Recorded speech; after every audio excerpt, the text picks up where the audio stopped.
মধ্যে এনার্জি আছে? আজকে আমরা এক্সাম দেব। কি দেব? এক্সাম। 12টা টেন্সের ট্রান্সলেশন আমি ধরে ধরে করিয়েছি, তাই না? আচ্ছা, আমি খুব সুন্দরভাবে ধরে ধরে প্রত্যেকটা লাইন শব্দ ধরে ধরে বুঝিয়েছি কোনটা কোন টেন্সে কিভাবে সমস্ত বিশ্লেষণ হয়েছে।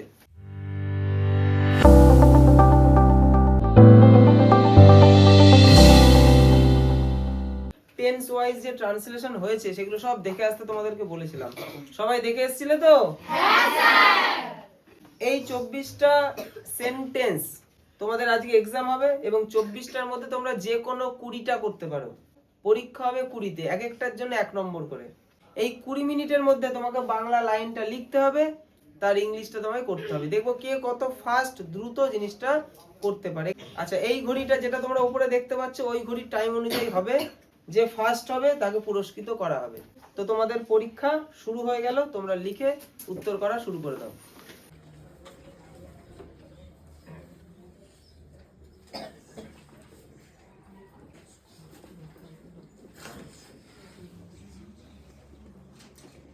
আমাদের পরীক্ষার টাইম শেষ হয়েছে। তোমাদেরকে 20 মিনিট দিয়েছিলাম, আরো এক্সট্রা 5 মিনিট দিয়েছি। এখন 9টা 10 বাজে। 25 মিনিটে তোমরা 24টা প্রশ্নের মধ্যে যে কোনো 20টা। এবার আমি দেখবো এই 20টার মধ্যে কে কতগুলোতে ঠিক করেছে। যে সব থেকে বেশি নাম্বার পাবে তাকে গিফট আমি এখনই দিয়ে দেবো। তো আমরা এখন সবার আগে দেখে নেব যে উত্তরগুলো কি হবে এবং সেই অনুযায়ী তোমরাই কালো কালির পেন দিয়ে সবাই মেলাবে। তারপর আমরা দেখে নেব খাতাতে, নীল কালিটা কেউ ছুতে পারবে না, নীল কালিটা সাইডে থাকবে। কালো কালির পেন দিয়ে তোমরা মিলিয়ে ঠিক করে নেবে এবং যেগুলো ভুল হবে সেগুলো তোমরা কেটে দেবে এবং কোনো সমস্যা থাকলে আমাকে বলবে।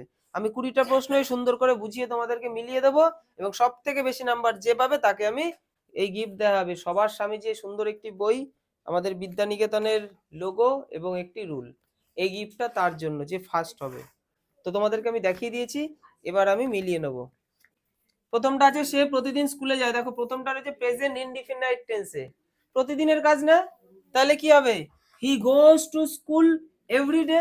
এগুলো এখন আর বোঝানোর কোনো জায়গা নেই, কারণ সাবজেক্ট বসাবো, তারপর ভার্ব যাওয়াকে কি বলে? গো, তাই তো? সাবজেক্ট যেহেতু সিঙ্গুলার তাই এটা গোজ হয়ে গেল, টু স্কুল এভরিডে। আজকে কিন্তু আমি খুব একটা ভালো মতো বোঝাবো না, কারণ প্রিভিয়াস ক্লাসগুলো আমি খুব সুন্দর করে বুঝিয়েছি। আজকে খুব দ্রুত আমি মেলাবো, তোমরা দেখবে ঠিক হয়েছে কিনা। আমরা বিকেলে ফুটবল খেলি, we play football in the afternoon. We play football, আমরা খেলি ফুটবল কখন? আফটারনুনে, তাই ইন দা আফটারনুন। এবার এই দুটো নিয়ে আমি সমস্যা শুনবো। এইটাতে কার সমস্যা যে কি আছে বলো বলো। আর কিছু সমস্যা? রাইট দিয়ে দাও, হ্যাঁ কেটে দাও।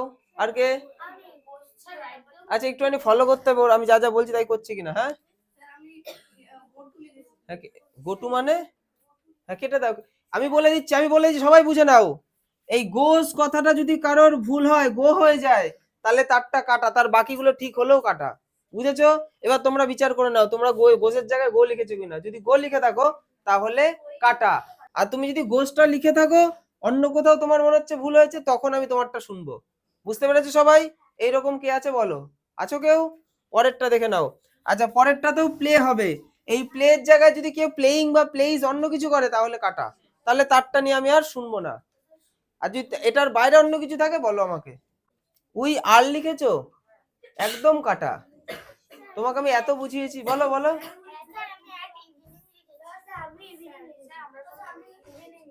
বিকেলকে কি ইভিনিং বলে? কেন লিখবো? বলো আর কে?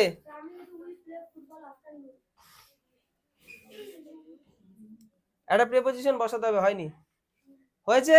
পরেরটায় গেলাম, সময় কম। দেখো আমি এখন পড়ছি, পড়ছি মানে এখন কাজটা চলছে তো, তাই না? তার মানে প্রেজেন্ট কন্টিনিউয়াস, তার মানে am is আর ভার্বের আইএনজি থাকবে। আই এম স্টাডিং নাও। তোমাকে তাহলে বুঝতে হবে আই এম এবং স্টাডিং। আই এম স্টাডিং এই কথাটা যদি থাকে তাহলে তুমি বলতে পারো যদি আলাদা কিছু হয়। আর যদি এটা না থাকে তাহলে তারটা শোনা হবে না। রিডিংও হবে, স্টার্টিংও হবে, রিডিংও হবে, কিন্তু তার আগে এম থাকতে হবে। এম যার না থাকবে তার কাটা। এম এবং ভার্বের আইএনজি না থাকলে তারটা কাটা, তারটা আমি আর দেখবো না। হ্যাঁ, ইয়েট মানে এখনো এখনো ইয়েট, ওটা হবে না, নাও লিখতে হবে, কেটে দাও। আর আর কেউ আছে? দেখো, তারা মাঠে খেলছে, এই যে খেলছে মানে কন্টিনিউ চলছে, তাহলে they are playing in the field, তাই তো? They are playing in the field. এখানে দেখো প্লেইং থাকতেই হবে আর থাকতেই হবে, এই দুটো ফলো করে নাও। যদি এই দুটো কারোর ভুল হয় তাহলে পুরোটা কাটা। দে আর প্লেইং এ ফিল্ড হবে না, ইন দা ফিল্ড হবে। এ ফিল্ড হয়, একটা একটা ফিল্ড হয়। হ্যাঁ, না হবে না, ইন দা ফিল্ড হবে। আচ্ছা আমি যা বলেছি এটাই সঠিক এটার। না, বল আর কি বলছিস? হুম, বাগানে খেলছে। আমি যেটা বলেছি এটাই ঠিক হবে, যার ভুল হবে কেটে দাও।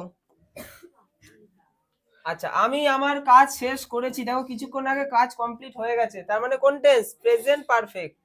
তাহলে কি দাঁড়াচ্ছে? I have finished my work, এটাই সঠিক। এর বাইরে অন্য কিছু লিখলে তারটা কাটা। না হবে না, কেটে দাও। আই অ্যাম এ ফিনিশড, আমি বলছি না হ্যাভ আর ফিনিশ থাকতে হবে।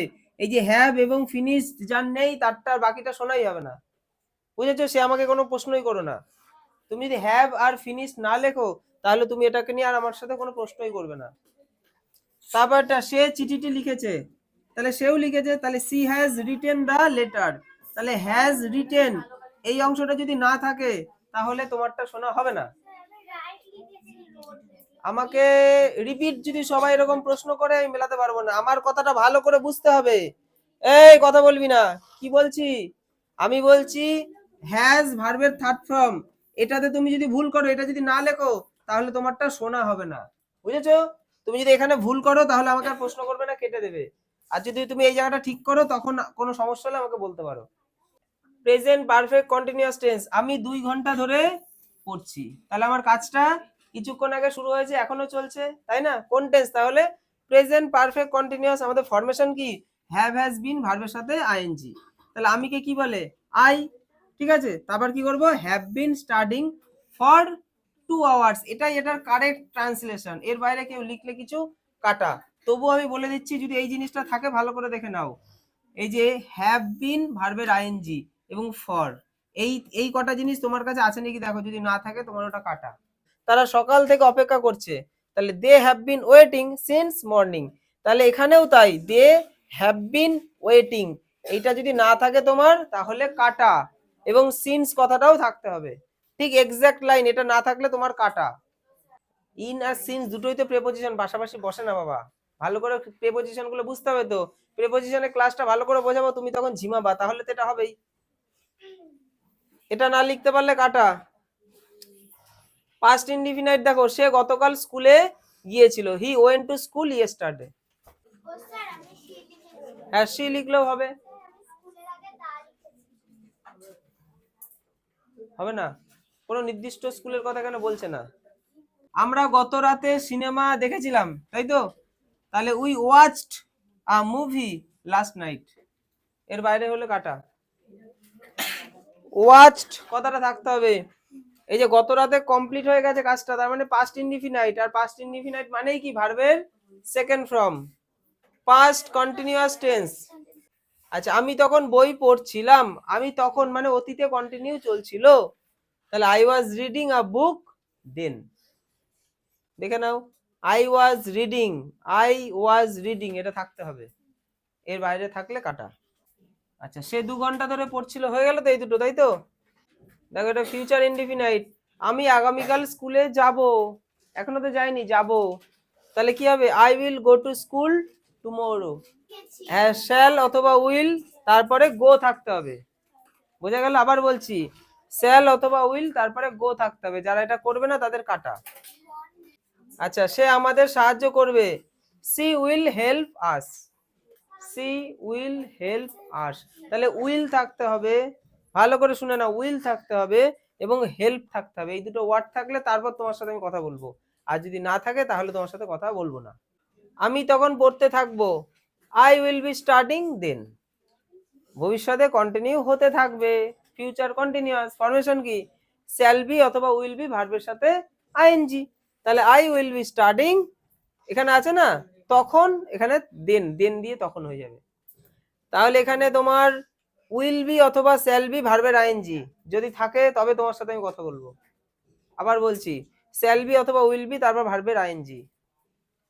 বডি বেঁকানো রামগোবিন্দের দল।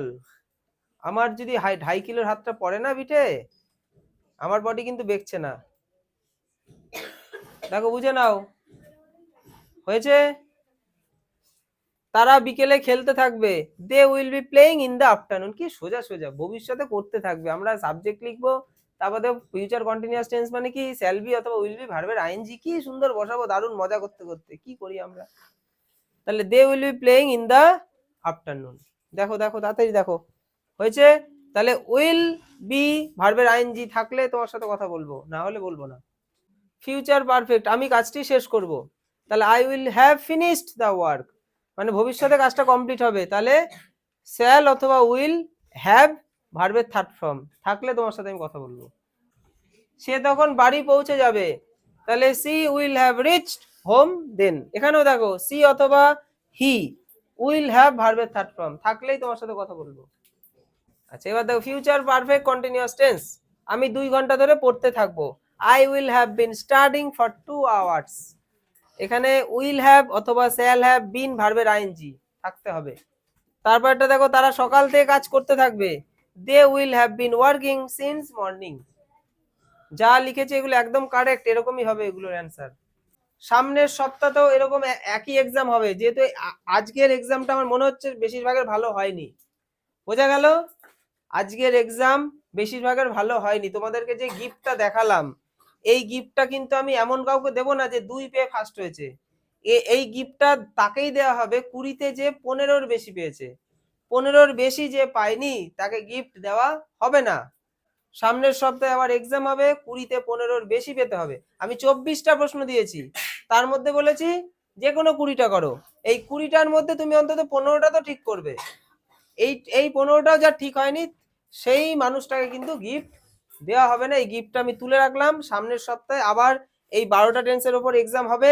তোমরা আজকে এক্সাম দিয়ে বুঝতে পারলে যে পরিস্থিতিটা কি, যে তোমরা এখনো কিন্তু খুব একটা প্রিপেয়ার হতে পারোনি। 12টা টেন্স আমি কি সুন্দর সুন্দর করে বুঝিয়েছি, সমস্যা আমাদের রয়েছে। তাই সবার কর্তব্য, সবকটা টেন্সের ক্লাস আমার আপলোড করা আছে, আছে তো? সবকটা টেন্সের ক্লাস ভালো করে করব এবং 12টা টেন্সের ফরমেশন একদম মুখস্থ করে নেব। প্রথমে সাবজেক্ট, তারপর ভার্ব সুন্দর করে বসিয়ে আমি কমপ্লিট করব। সামনের সপ্তাহে একই রকম ভাবে এক্সাম হবে, তবে সামনের সপ্তাহের এক্সামটা একটু কম প্রশ্নের মধ্যে হবে। আমি 12টা প্রশ্ন দেবো, তার মধ্যে যে কোনো 10টা করতে হবে। বোঝা গেল? তাহলে সামনের সপ্তাহের এক্সামের জন্য সবাই প্রিপেয়ার থাকবে। আমি খাতাগুলো দেখবো, আমি দেখি কেউ 15-র বেশি পেয়েছে কিনা। যদি না পায় তাহলে আজকের গিফটটা পোস্টপোন রাখা হলো, এটা সামনের সপ্তাহে তোমাদেরকে অ্যাচিভ করে নিতে হবে। স্বামীজিকে জয় করতে হবে সবাইকে, ঠিক আছে? আচ্ছা এবার আমি খাতাগুলো দেখবো, দেখি কার কি পরিস্থিতি।